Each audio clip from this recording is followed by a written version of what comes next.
Overload में अगर आपको लगता है किसी जगह पे हमें प्रॉब्लम है, गाड़ियाँ नहीं है, आप बताओ, हम गाड़ी एक्स्ट्रा लगा देंगे। अगर आपको लगता है कौन सा है मेटाडोर वाला, कौन है यहाँ मेटाडोर, यहाँ पे जैसे रामनगर में प्लान एरिया है, चलिए यहाँ पे 10-15 किलोमीटर राउंड में जहाँ चलना है उतना, लेकिन ऐसा नहीं कि उन्होंने 50 किलोमीटर चलना है या 60 किलोमीटर, हाईवे पे नहीं जा सकते हैं वो। तो जो हमारे हिली रूट्स हैं, अगर किसी जगह पे बैटरी खत्म होगी तो 15 किलोमीटर के रैली पे चलना है, उन्हें 10 से 15 किलोमीटर में चलना। ऑटो कहाँ चलते थे पहले, ब्लैक ऑटो कहाँ चलते थे, वहीं चलते थे। अब तो 15-16 किलोमीटर वो चलो मजबूरी से बंदा जो था, चलो हमें यहाँ से घर पहुँचा दो यार, वो 20 किलोमीटर चल। लेकिन अब मैं नीचे से आया, मैंने 2 ऑटो पकड़े, वो उधमपुर से रामनगर। पहले तो आपको बहुत बहुत थैंक यू। हमारा बेसिकली इन्फोर्समेंट जो है वो कंटिन्यूसली रहती है, लेकिन आज हमने सोचा कि चलो शहर का उधमपुर म्यूनसिपलिटी है, बस स्टैंड और मिनी बस स्टैंड है, यहाँ चक्कर लगाने और यहाँ पे यूनियन वाले हैं इनसे बात करें। तो कुछ कंप्लेंट्स हैं यहाँ से। एक तो यहाँ की जो बसेस और मिनी बसेस हैं वो गुड्स का सामान जो है लेके चलते हैं यहाँ से। एक तो उनसे ये रिक्वेस्ट करी गई है कि किसी भी जो भी मिनी बस है, बस इस स्टेट में पाया गया कि उन्हें गुड्स का कोई सामान जो है अपनी छत पे लेके जा रहे हैं तो उसके खिलाफ एक्शन किया जाएगा। दूसरी और भी रिक्वेस्ट है कि ओवरलोडिंग और ओवर स्पीडिंग से बचें। मैंने ड्राइवर से भी बात की है कि आप ये सारे लोकल लोग हैं, सारे लोकल हैं, हमारे अपने लोग हैं, ये 10-10, 15-15 सालों से गाड़ियाँ चलाते हैं। तो इनसे मेरी रिक्वेस्ट है कि 10 मिनट, 15 मिनट, 20 मिनट लेट पहुँचने से कोई फ़र्क नहीं पड़ता है। हमारा एरिया टफ़ है, हमारा माउंटेन बड़ा ही पहाड़ी इलाका है, टफ़ टेरेन है जोग्राफिकली। तो आपको पता है कि हमें जब भी सड़क पे चले तो एक ड्राइवर अपने साथ 50 परिवार को लेके चलता है।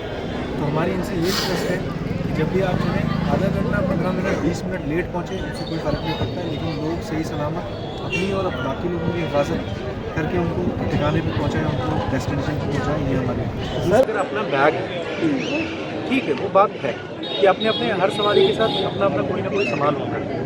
5 किलो का कोई किसी के पास बैग है, किसी के पास अपने कपड़े हैं, किसी के पास अपने, लेकिन 50 बैग चावल का या 50 बैग आटे का मैं उसको लेके चलता हूँ। किसी आपने भी देखा होगा कि लोगों का जो अपना सामान होता है ना 5 किलो 6 किलो, वो कोई बड़ा इशू नहीं है। लेकिन जो छत पे 50-50 किलो तोड़े रखे जाते हैं, चावल रखे जाते हैं, लेकिन तो क्या 50 मतलब एक ही दिन में 50 लोग तो चावल नहीं खरीदेंगे ना। आप ये भी देख लो ना, एक ही दिन में 50 लोग सीमेंट थोड़ा खरीदेंगे, एक ही दिन में 50 लोग आटा नहीं खरीदेंगे। अगर 50 सवारियाँ होंगी तो उनमें से 10 लोगों ने आटा खरीदा होगा या 10 लोगों ने सामान खरीदा। तो काइंडली इस चीज़ पे मैंने इनसे बात की है और 2 चीज़ें मैंने रिक्वेस्ट भी करी है। लेकिन दोबारा मुझे अगर कोई खबर आई यहाँ से तो मैंने यूनियन से बात की है कि वो गाड़ी सवारी नहीं भरेगी, उसके मालिक के खिलाफ भी मैं पर्चा करूँगा और मैं उस दुकानदार के खिलाफ भी करूँगा जिस दुकानदार जो है सामान उसकी दुकान के सामने चढ़ाएगा। काइंडली हमारी रिक्वेस्ट है, जो चीज़ इंसान चलाने के लिए बनी है ना, आप देखो गुड्स कैरियर जो है वो एक सामान चलाने है, उसका एरिया भी वैसा ही है, उस गाड़ी का वेट भी वैसा ही है, उसके टायर्स भी वैसे ही होते हैं। जो लोग लेके चलता है 50 सवारियाँ लेके या 42 सवारियाँ लेके बंदा चलता है, उसकी सीटें होती है, उसको सामान के लिए जगह भी होती है, आपने बसों में देखा होगा। लेकिन आटा चावल बैलेंस कोई चीज़ होती है किसी गाड़ी का, हर एक वाहन का बैलेंस। सर एक लास्ट सवाल है, जैसे कि बीच की कोई सवारी है, बस का इंतजार करिए मेट्रो का, उसके लिए क्या सोचते हैं?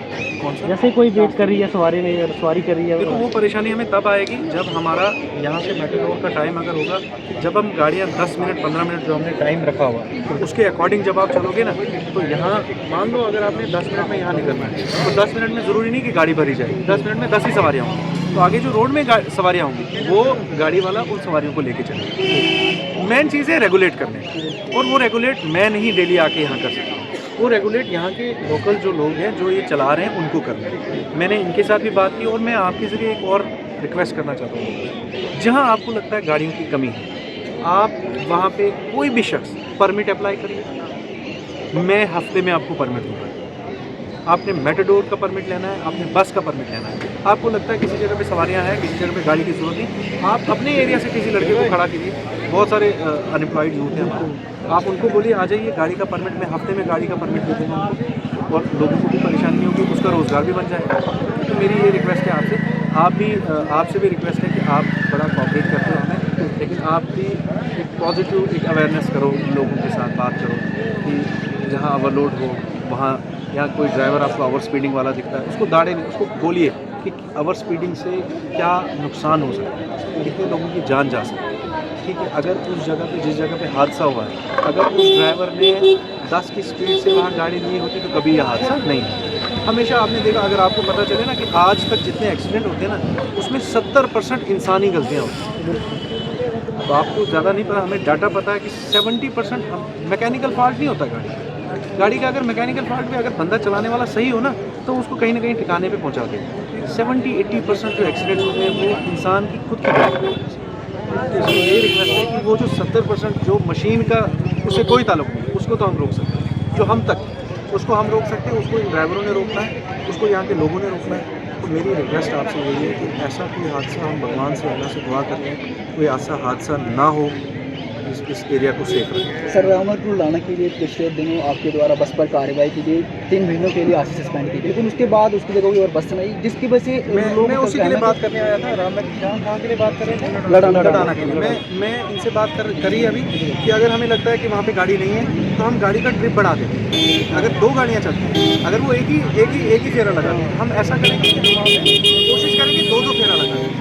कहीं पे कोई परेशानी होती है गाड़ी की, हम गाड़ी एक्स्ट्रा लगाएंगे, लेकिन लोगों की जानों के साथ जो है कोई कम्प्रोमाइज़। तो लोगों को ये भी कहना है कि गाँव में गाड़ियों की कमी है, तो लोगों की भी कहीं ना कहीं देखिए मजबूरी है, लेकिन मानते इस चीज़ को ओवरलोडिंग नहीं होना चाहिए। नहीं होना चाहिए लोगों को गाड़ियों की। मैं आपसे रिक्वेस्ट कर रहा हूँ ना कि आप तैयार करो लोगों को, बताओ परमिट ले लें, हम 1 हफ्ते में परमिट देंगे, महीने में परमिट देंगे, वो गाड़ी तैयार करें, चलाएं अपने गाँव के लोगों के साथ गाड़ी, अपना रोज़गार भी चलाएंगे और शाम को अपने घर भी जाएंगे अपने बच्चों के साथ। तो मेरी रिक्वेस्ट है कि आप आइए मेरे ऑफिस में, मेरे ऑफिस के दरवाजे खुले हैं, आपको परमिट लेना है। मैं आपको प्रॉमिस करके जाता हूँ कि जो भी परमिट मेरे पास आएगा, मैं विदिन 1 वीक वो परमिट अप्रूव कराऊंगा। उसकी 2 शर्तें हैं, एक, वहाँ पे गाड़ी की ज़रूरत होनी चाहिए, दूसरा, वो बंदा जो जिसने परमिट लेना है वो गाड़ी वहीं चलाना चाहिए। ऐसा ना हो कि 1 साल चलाए उसके बाद रूट चेंज के लिए एप्लीकेशन डाले। मैंने यहाँ बहुत सारी, मैंने जब से ज्वाइन किया मैंने देखी है कि यहाँ 1 साल एक रूट का परमिट ले लेते हैं, दूसरे साल आ जाते हैं जनाब हमें काम नहीं है। जिस गाड़ी को मैंने सस्पेंड किया है उसने मुझे फ़ोन करके बताया, मेरे पास 10 बार आया हुआ कि जनाब मेरा परमिट एक्सटेंड कराओ। और मैंने जब सुना है कि उसने लास्ट ईयर परमिट लड़ झगड़ के लिया है कि मुझे वहाँ का परमिट चाहिए, तो यहाँ के लोगों को भी और ड्राइवरों को भी और जो मालिक है उनको भी, ज़रूरी नहीं है कि आप 50 सवारियाँ 70 सवारियाँ एक फेरे में 2000-4000 का, आप आराम से जाओ, 2 ट्रिप लगाओ, 3 ट्रिप लगाओ, ठीक है। ये रिक्वेस्ट हमारी आपसे, आप भी हमारे साथ कॉपरेट करते हैं। Thank you so much.